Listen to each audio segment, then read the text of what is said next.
জি, আপনি চুপচাপ বসে যান, চুপচাপ বসে যান।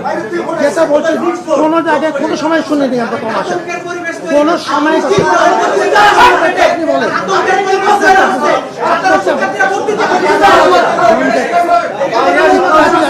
কিচ্ছু হবে না, আমরা ছেলে ছিলাম না। আমি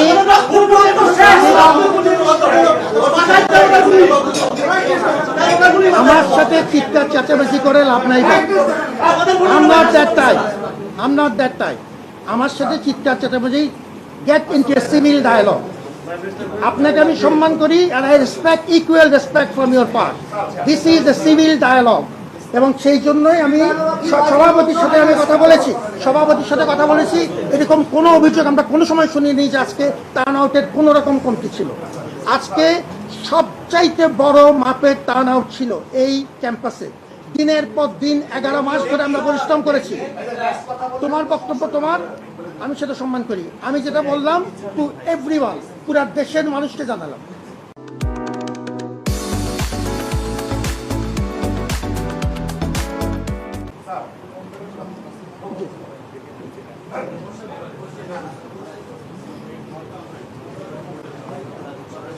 আমি ধন্যবাদ জানাই রাকিবকে, এখনো ধন্যবাদ জানাই।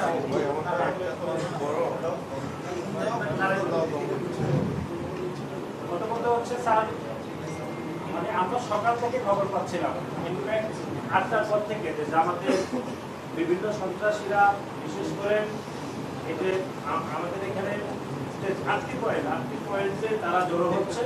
আমরা এটা খুব কনসার্ন করেছিলাম, বিভিন্ন সাংবাদিকরা আমাদেরকে বলেছিল।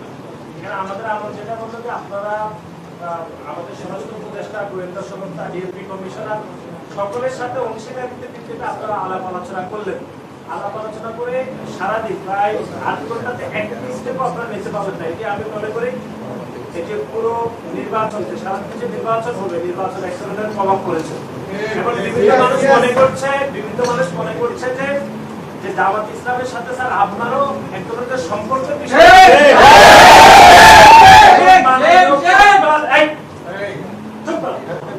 মাননীয় প্রফেসর স্যারের সাথে জামাতের এক ধরনের মানে বহুমাত্রিক সম্পর্কের বিষয়ে কথাবার্তা হচ্ছে। এগুলো বিশ্ববিদ্যালয়ের পরিবেশ, বিশ্ববিদ্যালয়ের শিক্ষকদের বিষয়ে আমাদের আস্থার পরিবেশ ব্যাপকভাবে বিনষ্ট হচ্ছে।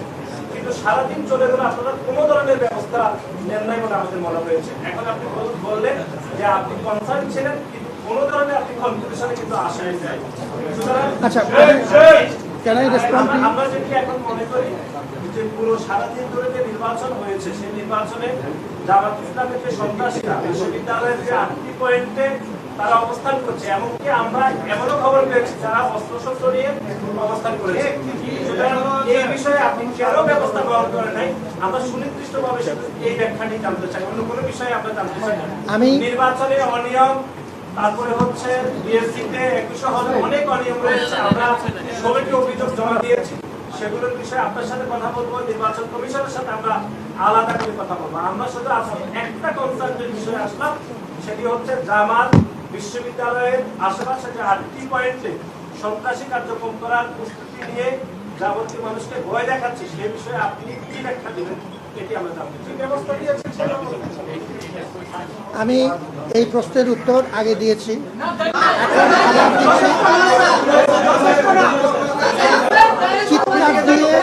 চিৎকার দিয়ে নতুন কোনো কথা শোনা যাবে না। আমি যেটা বলবো সেটাই বলছি।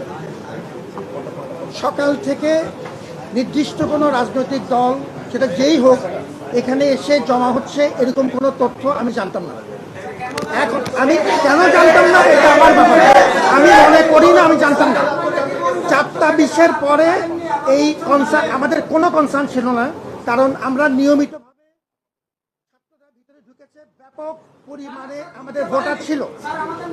আমাকে আমাদের কথা বলতে দাও, আপনার সময় আমি কোনো কথা বলিনি। Please keep basic civility. এখন আমাদের তরফ থেকে আমি প্রতিটা ইস্যু মোটেই ডাইভার্ট করছি না, ইস্যু ডাইভার্ট করছি না। আমি বলছি 4টা 20 আমি স্পেসিফিকলি বলেছি জামাত শিবির সকাল থেকে জমা হচ্ছে এরকম কোনো তথ্য আমরা জানতাম না। আমি 1 মিনিটেই বলছি, জামাত শিবির জমা হচ্ছে। আমরা আমাদের মত করে প্রতিহত করব।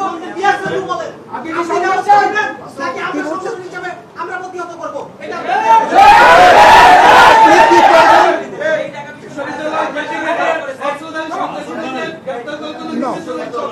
আমি এই তথ্য অস্ত্রধারী সন্ত্রাসী আছে আমি জানতাম না, এখনো বলছি তাই বলছি। 4টা বিষয়ের পরে কোনো কনসার্ন যদি হয়ে থাকে সেটা আমরা সাথে সাথে ব্যবস্থা নিচ্ছি। আজকে সারাদিন পুলিশ এখানে ছিল, পুলিশের নতুন প্লাটুন যোগ করা হয়েছে, সারাদিন র্যাব সোয়ার থেকে আরম্ভ করে প্রত্যেকটা স্টেপ নেওয়া হয়েছে। আপনার যে কথা যে কোনো স্টেপ নেওয়া হয়নি সেটি সম্পূর্ণ অসত্য। যেটি বলা হচ্ছে যে এই তথ্যটা সকাল 8টার থেকে আসছে সেটা আমি জানতাম না। আমি বলেছি বিকাল থেকে কনসার্ন যদি শোনা যাচ্ছে সঙ্গে সঙ্গে আমরা এটা এই কনসার্নের জন্য এখন নতুন করে ব্যবস্থা নিচ্ছি। সকাল থেকে কি করেছি, সকাল থেকে প্রত্যেকটা 8টা পয়েন্টে আমাদের লোকসহ কনস্ট্যান্ট রেকি করা হয়েছে, নতুন করে পুলিশের কন্টিনজেন্টের সংখ্যা বাড়ানো হয়েছে। আমাদের প্রত্যেকটা কেন্দ্রে সাংবাদিকদের সাথে একসাথে নিয়ে আমাদের 8টা কেন্দ্রে আমাদের মনিটরিং টিম কনসিস্টেন্টলি কাজ করেছে। পুলিশের সংখ্যা এখন পুরো কর্ডন অফ করা হয়েছে। এগুলো হচ্ছে সকাল থেকে কাজ। 4টা বিশের পরে যখন এই তথ্য নতুন করে জানা গেল যে কিছু জনমায়েত হচ্ছে এবং সেটা আপডেটটা যোগ হচ্ছে, এখন আমরা এই বিষয়ে পদক্ষেপ নিচ্ছি। So we have acted.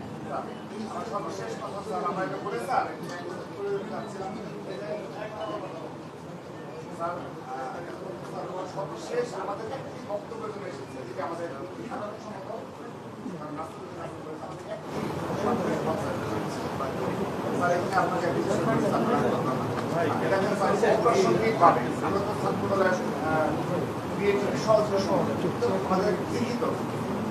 এবং আমাদের সেই অনুযায়ী ঢাকা বিশ্ববিদ্যালয়ে আপনি দায়িত্ব পালনের সময় আমরা সর্বোচ্চ সহনশীল ভাবে দায়িত্ব পালন করেছি এবং সবাই কেউ কোনো তৈরি করার প্রশ্নে আসে এবং আপনি এটা প্রশংসা করেছেন। তো সর্বশেষ সমস্যা আপনি দেখবেন সারা দেশে বিচ্ছিন্ন ঘটনা ঘটেছে, কিন্তু এই ঢাকা বিশ্ববিদ্যালয়ে বিএনপির নামে তারেক রহমানের নামে বিনা কারণে তাদের সাথে সম্পৃক্ত করে নেই, তাদের নামে মাঝে মাঝে গালি দেওয়া হয়েছে। তো স্যার এই বিষয়ে স্যার আপনি কখনো কোনো বক্তব্য রাখেন না, স্যার ঠিক আছে আপনার হতে পারে, কিন্তু স্যার আজকে যে ঘটনা এটি কোনোভাবে এড়িয়ে যাওয়া সুযোগ জামাতে ইসলামী এবং এই ছাত্র শিবির যে দেশের পক্ষের শক্তি না, আজকে আবারও তা প্রমাণ করে দিয়েছে। সাধারণ শিক্ষার্থীদের ভোট দিয়ে তারা ডাকসু নির্বাচন সম্পন্ন করবে, সেখানে তারা প্রতিটি গেটের সকাল থেকে তারা অবশ্যই অন্য কোনো ভিন্ন কোনো উদ্দেশ্য রয়েছে স্যার। এখন স্যার আমরা আজকে আনুষ্ঠানিকভাবে স্যার রাগ করবেন না স্যার, আনুষ্ঠানিকভাবে আমরা দীর্ঘদিন সত্যি হয়েছে এবং আপনি স্যার যখন দায়িত্ব নিলেন স্যার, তারপরে আপনাকে যিনি পাহারা দিয়ে রেখেছেন তিনি আজকে ভিপি ক্যান্ডিডেট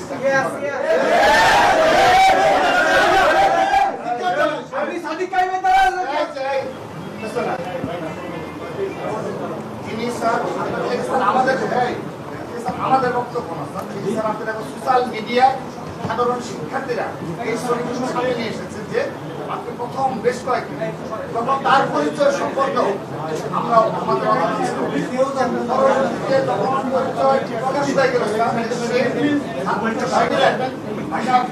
সভাপতি ছিলেন, এরপর থেকে সে আপনার পেছনে আর যায়নি কোনোভাবে আপনি এবং আজকের যে ঘটনা এটি স্যার আপনি যতই ব্যাখ্যা দেন স্যার আপনার অবশ্যই আপনার সম্মান রেখেই স্যার আমরা দীর্ঘদিন রয়েছি। আগামীতে ইনশাআল্লাহ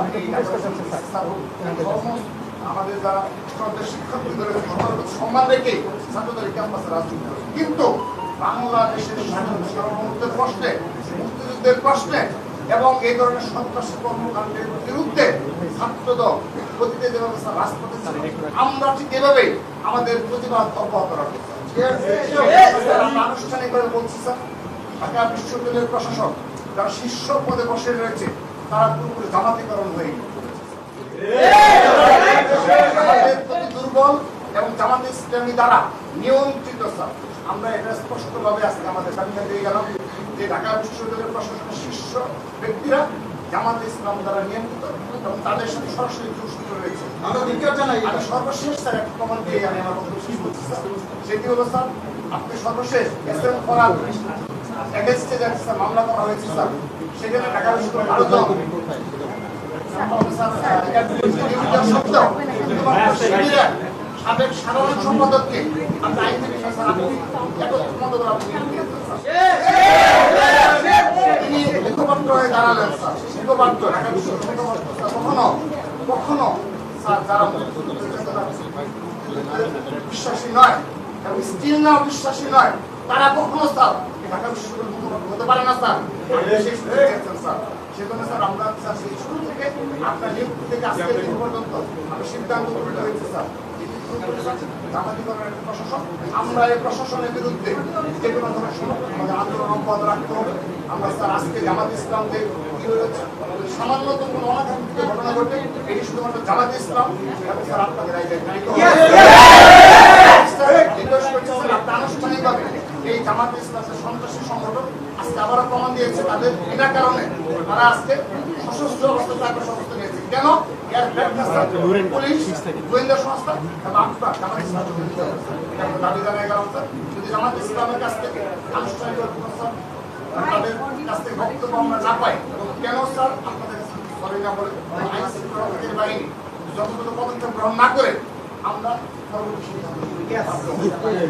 আমি কি এই প্রশ্নটা আমরা রেসপন্ডিং আমি আমাকে উত্তর দিতে হবে, এটা তথ্যটা শুধু দিচ্ছি। আমি তোমার রাকিব মতামতকে আমরা সম্মান করি, আমার বক্তব্যটা শুনে রাখো পরিষ্কার। প্রথম কথা হচ্ছে যে রাকিব এবং নাসির আমি দুজনকে ধন্যবাদ জানাই। আমি প্রথমেই বলেছি বিভিন্ন সময়ে এই আমাদের বিভিন্ন অনুষ্ঠান চালাতে যে সামাজিক এবং আমাদের একাডেমিক কর্মকাণ্ডে তোমাদের সহযোগিতা পেয়েছি, ধন্যবাদ। আমি জামাত বিষয়ে আমার অবস্থান খুব পরিষ্কার ব্যাখ্যা করেছি। আমি মতামতকে আমি সম্মান করি, এটা খণ্ডন করারও আমার কোনো আগ্রহ নেই। যেটা আমি মতামত বলেছি জামাতের সাথে বা যে কোনো রকম রাজনৈতিক দলের সাথে আমার কোনো সম্পর্ক নেই, শেষ। 2 নম্বর একটা পয়েন্ট, আমি যখন আজকে কনসার্ন এসছে আমি প্রত্যেকটা পদক্ষেপ নিয়েছি এখনও তোমার তথ্যের ভিত্তিতে, এবং আমি যে তথ্য জানি সব মিলিয়ে পুলিশের সাথে আমাদের নিয়মিত যোগাযোগ আছে, সেটা হবে। তৃতীয়, আবু সাদিক কিংবা ওই সময় সার্জিস, ওই সময় হাসনাত, যারা ওই সময় ছিলেন, আমি একবারই বলবো, 2বার বলবো না। আমি ওই সময়ে দায়িত্ব নেওয়ার পরে সম্পূর্ণ অস্থিতিশীল একটি অবস্থাতে আমি দায়িত্ব ভাগ করে দিতাম কোটা মুভমেন্টের কিছু ব্যক্তির কাছে। আমি খুব পরিষ্কারভাবে বলে দিচ্ছি, আবু সাদিককে আমি ব্যক্তিগতভাবে তার দলীয় পরিচয় কিছুই জানতাম না, জানা কোনো প্রয়োজনও মনে করি না। 2 নম্বর, আমি ওই সময়ে শেষ করতে দিতে হবে। ওই সময়ে আমি বলে দেই, আমি ওই সময়ে কাজ ভাগ করে দেওয়ার জন্য মেডিকেল, আমাদের যারা ওই সময়ে আহত মানুষজন ছিলেন, বিশেষ করে আমাদের শিক্ষার্থীরা, মেডিকেলের এই ভিজিটগুলো সমন্বয়ের জন্য আমি একে দায়িত্ব দিয়েছিলাম।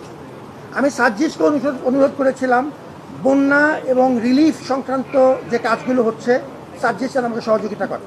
হাসনাতকে আমি অনুরোধ করেছিলাম ওভারঅল ওই সময়ে আমার নতুন দায়িত্ব নেওয়ার পরে বিশ্ববিদ্যালয়ের যে রাজনৈতিক স্থিতিশীলতার প্রশ্ন, এই বিষয়ে আমাকে পরামর্শ দিতে।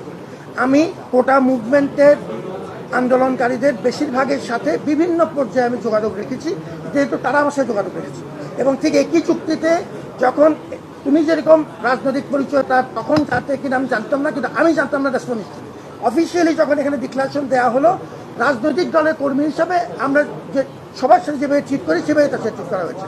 ওই সময় 3 জন আমার সাথে নিয়মিত কাজ করেছেন এবং 3 জনকে আমি দায়িত্ব ভাগ করে দিয়েছি নির্দিষ্ট। ওই সময় আমার ট্রেজারার আমার সাথে তখন ছিলেন নিয়মিত, আমার তখন একমাত্র সাথী তখন উনি, মাত্র এরপরেই আমার একই সাথে আমরা আমাদের ডক্টরে জয়েন করলেন, তারপরে আমাদের প্রদেশে জয়েন করলেন।